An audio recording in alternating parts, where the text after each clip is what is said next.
All right, so we start this conversation with... So we speak now with Dali Mpofu, who was the first chairperson, in fact, of the Economic Freedom Fighters. And by the way, there's a farewell dinner that is currently underway for their current Chief Justice, that is Raymond Zondo. It's currently taking place. There are a number of people that have been speaking at that gathering, so SABC News is keeping track on that. You'll be finding out more about what would have transpired there on Late Edition, but we're keeping a close eye for when the Chief Justice also begins speaking. But let's continue in studio with Advocate Dali Mpofu. Thank you so much for making time for us. Good evening. Good to be here as always. Yes, and what you were asking me earlier, what the listeners maybe didn't hear, is that all of this was happening while I was away. Yes, I suspect you had something to do with it. But trust me, even when I was far away, I was glued on my laptop watching the briefing live. Yes. I want to begin in the beginning, Advocate. Maybe let's start there. Were you surprised by Floyd Shivambu's decision last week to say, I'm leaving the organization? Yeah, surprised is an understatement. Shocked. I think that the organization was generally shocked. You know, I was saying to someone today that, you know, an organization is like a person. It has feelings, yeah. It can be happy, it can be sad, and I think generally we were all shocked and sad last week. And what really happened was that this was obviously unexpected, and it hit us hard, particularly at that level. But much as an organization is like a person, but it also is an organization of many people. Yeah. And so we can't be, you know, wiping our tears for months and months on end. The show must go on.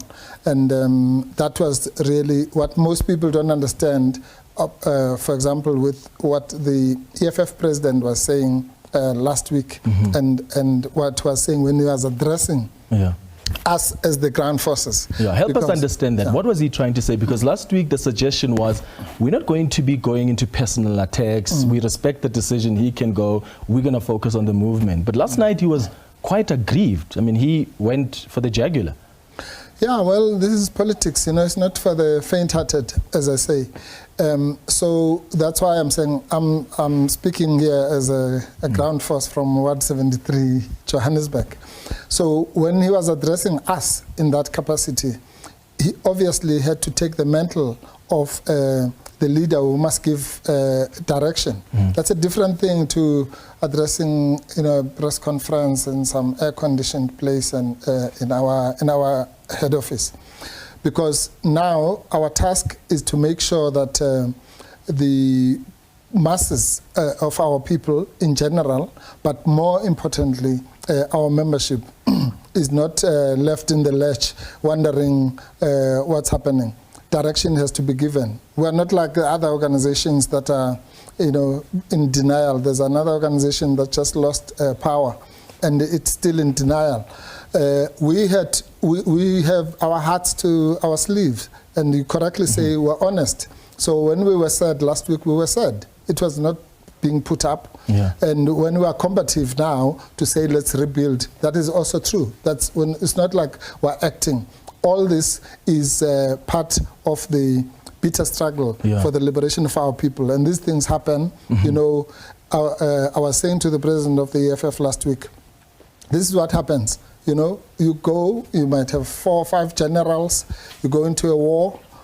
If one of them falls, you can't just say, oh, well, you obviously have to pause, you know, give a salute and so on, but the war must go on. Yesterday, as the war goes on, I suppose why some people find problematic some of the things he said is that there are people, even within the EFF, that are pointing fingers at some of the leaders of the EFF. I mean, Julius Malema spoke of people that are quiet. I'm sure you've seen some people thought he was referring to you. Well, fortunately for you, you are the only one who knows that you had invited me here even before that that speech.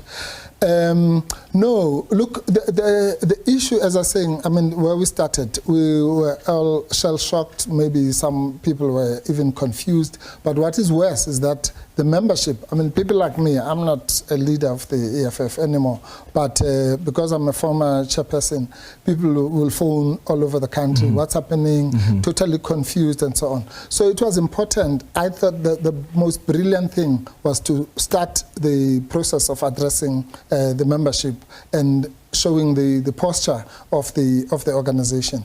So the issues about the other issues really, I mean, you know, they'll sort themselves out. The important thing is that we have a political program and we have to consolidate the organization. I think that's a blessing in disguise in a way. Again, this is what I was saying to some of our members and leaders. It's a blessing in disguise. It's never good to have a crisis. But if there was ever a good time to have a crisis, it's a good time because we are 3-4 months away from our national conference. So obviously how we come out of that conference, how we consolidate, and we are also about 18 months or whatever to the local government elections. So those are the most important milestones. It's our conference, it's the local government elections, and 2029. And to do that, you don't have to wait for 2029. You start right now. Start yesterday. We'll talk more about what the plans are. But to be clear, not for a second last night as you were speaking, did you think, is he referring to me? No. Because you didn't say much really on Twitter. No, I didn't, but no, I never thought that. And I've heard so many theories today about he was referring to this one or this one. But, you know, those are people who probably don't know the CIC. If the CIC wanted to talk about me, and I think he did yesterday, he did. He said this happened. You are his witness on something. On something, yes. Okay. And I mean, one of the things was that you are the one that actually negotiated for Floyd Shivambu to get that pathway into the MK party, given your already existing relationship with the former president, Jacob Zuma. How do you respond to an assertion like that? No, we don't have to respond to that. I mean, you know, I've never, one of the things I've seen in the last 5 days is so many people who are experts on us. You know, even now I was coming here, someone was saying, you know, no, this is what Julius is thinking. No, this is what this one is thinking. How do they know how we're thinking? So no, I'm not worried about those kinds of things. That's what happens in politics. There'll always be those kinds of rumors. What is crucial is that the organization must position itself within Parliament, outside of Parliament, on the streets of our country, as the alternative to the current crisis that we have been placed in by the so-called GNU. And people must listen to that side of the message as well, where we're saying that we're going to focus like never before on crushing this sell-out GNU deal. But obviously, while we're doing that, we have to deal with our internal issues. Now, for an organization, that's not so difficult. It's not like we have to do one thing. We can do all these things all at the same time. What impact do you think all of this is going to have on the EFF, especially after what Julius Malema said last night? What impact are you seeing as the organization? I mean, Julius Malema last night said, if you want to leave, leave now. He was also making suggestions about people who are trending on social media, that some within the EFF want to have him, and I'm talking about Dr. Mbuyiseni Ndlozi here, contest the position of deputy president. And Julius Malema said, be very careful also of people who are propped up also on social media. What impact does this have, especially ahead of the elected conference later this year? Okay, well, I didn't hear him saying anything about Dr. Mbuyiseni Ndlozi.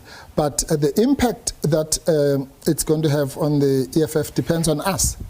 As I say, we can sit and weep for the next 3 months, or we can build our organization and come out stronger from our conference. There's no doubt that this will have an impact on the politics of South Africa. It's not a small story. It's something, as you say, even when you were overseas, you were following it. So, but the question as to whether that impact is going to take us closer or further away from the promised land is in our hands. It's not in the hands necessarily of one person or the president of the EFF or the Secretary General and so on. It's the EFF itself, as it has done since 2013, must decide how it is going to take on the struggle. And my own view is that,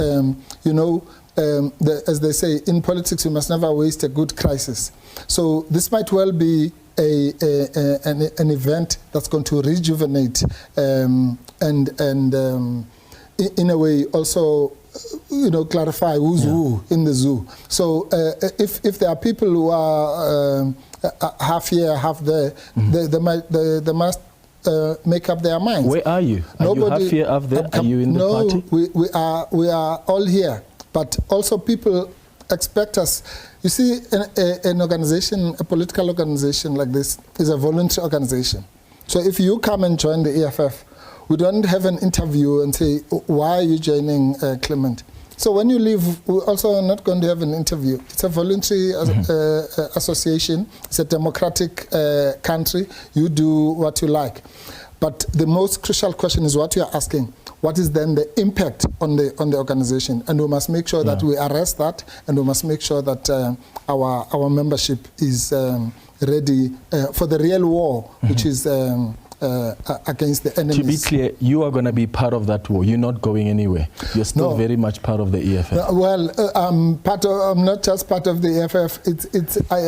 As the president was saying, the EFF is us. It's something that we have built from nothing. It's not something that you just wake up one day and walk away. Which is why Julius Malema feels so betrayed by Floyd Shivambu. I mean, even yesterday he said, even last week he said, this is someone who helped co-found this organization. Absolutely. Do you see it in your view as a betrayal when you look at someone like Floyd who helped build this organization, as you say, from nothing? Do you see it as a betrayal? Because Julius Malema last night says this is someone who's gone for his own political gains. Well, you know what, the relationship particularly between those two is well known. I mean, I represented them in 2012 in the ANC disciplinary hearing. And even then, coming from the Youth League, and as he said last week, it was not just a friendship, it was a brotherhood. So it's almost like, as I said, losing somebody who's close to you, or a divorce, or some other loss of that sort. So those kinds of losses either go with a lot of sadness, which is something we felt, or a feeling of betrayal. Is that how you feel? In the sense, well, to the extent that we were not taken into the confidence, I do feel that way. I feel that, and by the way, there's something strange where I've changed about how I feel about it, because last week I was of the view that maybe what the former deputy president should have done is wait until the conference, address all of us and explain himself. But over the weekend I thought about it and I think I was wrong. He was right to do, the minute he felt that he was no longer with us, he took the right decision to then go. But he didn't explain why, because even Julius last night says, I asked him, what did I do? No, he did explain. He didn't, of course, he didn't say, when you're saying that, you are assuming that the problem was with the president of the EFF. He explained it in his letter. He said it's a revolutionary act. But so that's what he explained. But you don't expect us to go to our members and say, oh yeah, we're coming here to talk to you about the Revolutionary Act. We can't, because this is somebody who is now part of the opposition or the competition, so to speak. We're going to have an election in about 2 years' time. We can't be handing out roses to those people that we're going to be contesting against fiercely. As the competition and as opposition, not necessarily as enemies, but this is politics. As I said, it's not a small game. As the ground forces and as someone who was the first national chair of the EFF, how do you feel about the option that Julius Malema made available to Floyd Shivambu last week? He said It's not in the constitution, but as leader of the party, he's giving him the opportunity. Should he want to come back, that door will remain open for him. I mean, is that in the constitution of the EFF? And if it's not in the constitution of the EFF, why would Julius Malema unilaterally just decide that's the door that he's going to open? Well, again, it's not a Julius Malema thing. Remember, as I said, we're going into a conference in a few months' time. All of us are giving all sorts of suggestions. This is the season for that. So if, for example, we decide in our conference to change that clause, this is the time for that. I've made a whole lot of proposals, as I do whenever we're going to have a conference. Some make the day, some fail, some I get disappointed. But he didn't say we're going to discuss this with other members. He said, I am making an exception. That sounds like that's not a collective decision. Well, I mean, you're talking in a press conference. It's not like you're in some doc talking under oath. I'm saying organizationally, the only way that he can achieve that is that you will take it to the organization. Currently, the organization is run by Central Command team. He might take it there, but as I say, fortunately, we have an NPA where those kinds of changes. And I would think that given forget about the Floyd Shivambu thing, given the seismic changes that have happened in the political landscape this year in particular, we are looking forward to a very vibrant conference. And the other thing, you know, the problem is people assume that there's no debate in the EFF, and then they conclude that that is so. There is fierce debate all the time. That's why he made the example where he said, I was there. And when other EFF leaders wanted the EFF to join the GNU. Yes, this is true. It happened just now the other day in Kimberley when we were having our 11th anniversary. As usual, when we were together, we talk politics and we fight, quote unquote. Was Floyd Shivambu one of those that wanted the EFF Yes, to he was there. He was there. He was part of that debate. And Julius Malema last night says their reasoning was that, well, the EFF, the DA is going to pull out at some point. And Julius Malema says, what happens if they don't pull out? No, that's exactly what happened, actually, to cut it short. It was discussions, and this happens all the time, by the way. 2016, we sat for 7 days and debated and boxed each other before we made a decision as to which way we were going to go. But currently, we had this discussion, and we're looking at all those options. And one of the pertinent questions was that, okay, maybe if we had gone in, the DA would have moved out. But what if we had left? And my position was that when those people were saying, well, then we would have stayed, were wrong. Because I said to them, well, what's the difference between that and Matanzima? Because all those people were they were telling us in the 80s and 70s that they're fighting from within, the sellouts that were there, and therefore there would be no difference between us. But the point I'm really making is that those debates are raging on. It's not like, you know, there was something strange about All right. I mean, they're telling me I'm out of time, but just lastly, Advocate, Julius Malema also mentioned that if your branch didn't get a 10% voter share, you won't be allowed to participate in the conference. Is that in the EFF constitution? Has that been discussed even among the ground forces, or is it a decision that he made? No, that's not how it works. How it works is that when we're going to have a conference, the leadership, remember when we have the previous conference, we basically give the organization to them for the next 5 years. So they do the guidelines, they work on the manifestos, they do whatever needs to be done. So the guidelines for the next conference are going to be drafted by that leadership. We can't call a conference so that we can plan for another conference. So that's how it works. So whatever guidelines, they're going to say how many people. For example, they'll decide, are we going to have a conference of 5,000 people or 3,000 people? And that then But he seems to have decided. Last night he didn't say there's a team that will work on the guy. He said no branch. Yes, but what that means, Clement, is that the leadership has made that decision. You see, you guys expect that every time we speak, we must give you a long story. When he announces a decision, it means that is a decision that has been taken at the War Council, at the CCT, or by the people who are doing the guidelines. And we will, if we don't like that, we will say it at Nasrec. Okay, I'm out of time. Zondo, the Chief Justice, there's a farewell dinner. This is someone that you've also interacted with in your professional space. Any words on, as he bows out of office, he's retiring? goodbye. Yes, but apart from that, it's just like what we're discussing. You know, when you leave, I was watching now, there are people who are making speeches, and when somebody like that leaves here, some of those people are really sad, but some of them are happy. But are you sad? Are you happy? About what? About him leaving? No, I'm in between, but I'm happy about the fact that we're going to have some fresh change in that office, and someone who's going to be there for a longer period. Okay. But I've known, you know, he was the first person who appointed me as an acting judge back in 2000 when he was at the Labour Court. So from that point of view, he's made his contribution. But it's time to say goodbye. All right, Advocate, thank you so much for making time for us.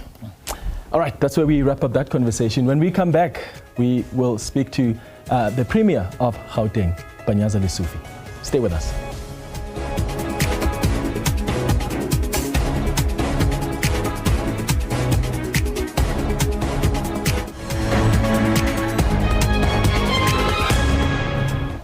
Welcome back. So the question we've been asking you tonight on Face Nation is what you make of Julius Malema and how he addressed Floyd Shivambu's departure from the EFF yesterday. Some of the tweets that have come through, Kiro says, Mr. Malema feels betrayed. They shared the same vision, Floyd Shivambu, and I think Juju never thought of a day where he'll split with Floyd. It's only natural to be overtaken by emotions like that, especially considering how much he loved Floyd. He's grieving the loss.